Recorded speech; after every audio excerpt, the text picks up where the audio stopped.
L'ennemi chute de cheveux, complément de fer. Ce qu'on ne vous dit pas. D'abord, il faut comprendre une chose simple. Les compléments de fer ne remontent pas votre ferritine par magie. La ferritine, ce n'est pas du fer, c'est une protéine qui stocke le fer. C'est pour ça que vous pouvez avoir ce tableau très classique.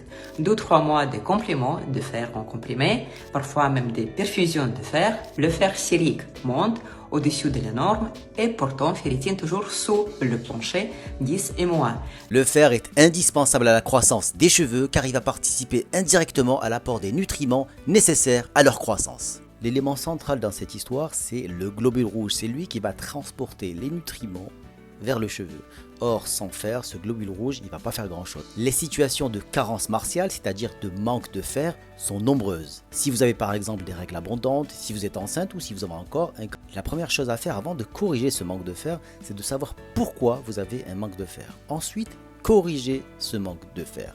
Avant que votre ferritine augmente, la ferritine, c'est la protéine qui va stocker le fer. Avant qu'elle augmente, il faut plusieurs mois de supplémentation en fer avant que celle-ci retrouve un chiffre normal. En termes de supplémentation, je vous recommande le fer bisglycinate qui est mieux absorbé et limite le risque de constipation.